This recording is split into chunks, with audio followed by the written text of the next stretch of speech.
Hello, and let's take a look at the cases that you're supposed to do. As you can see, case 1.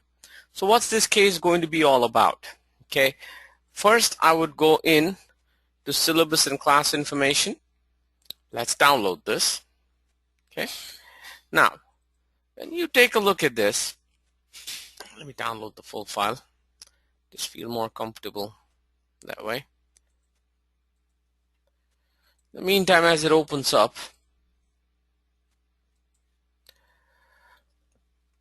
on page 161 in your textbook is the case Enron control environment. Please read the case and answer the questions at the back. Okay. To answer the questions, you will also need to read the following items. So, let me go ahead and open up the case in the textbook. So this is the case page 161 that we are referring to.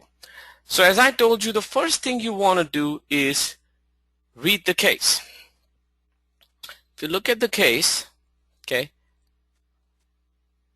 it's a 3-page case that talks about Enron's control environment or the lack of control environment.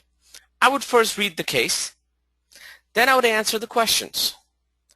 To answer the questions, you will need to research these items, section 204, 301, 302, 305 of the Sarbanes-Oxley Act. You can Google it, okay? That's okay. That I'm not looking for any papers. I'm looking for information that you need to gather. Then you can also research the required information right over here. This is the entire Sarbanes-Oxley Act, okay? You can review the SASs. So what are the SASs? Statement on Auditing Standards. Let's open that up. So these are the terms from the back of your textbook. AU stands for Audit Opinions. As we discussed in Chapter 1, the AICPA sets these audit objectives, okay, and the standards of reporting. And then SAS stands for Statement on Auditing Standards, okay? So when I look at this terms, where can I look at the SASs that we refer to? When you go right over here, okay, it should take you to the AICPA website. SAS number 1, Audit Objective Section 110.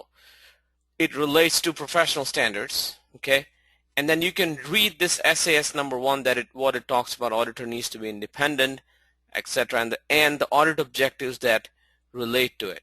And then you can continue to go, and these SASs continue to get developed. The ones that are considered important are SAS 99, consideration of fraud basically came into existence after Enron. SAS 56, analytical procedures and why they are important. You can read this during your case research as well, okay? It may not be relevant in this case research, but it may be relevant later on. The PCAOB, you can go to www.pcaob.org and read this paragraphs. You will need AU section 316.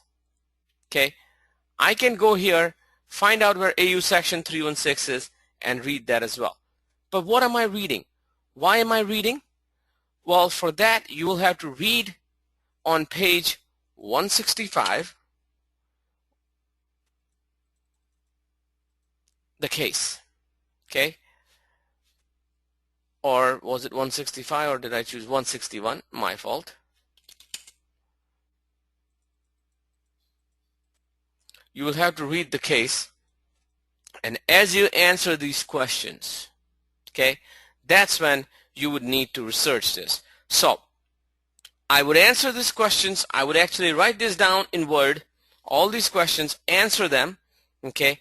Once I am done with that, that's when, in a way, I am ready for the quiz. And the quiz can be taken under the quiz section right over here, okay, case 1. All right, and that's how you need to move forward with these cases. There are 3 cases, but if you have read the chapters, and then you take, again, 2 attempts, you take the quizzes at that time, you're going to do quite well over here. Okay, thank you.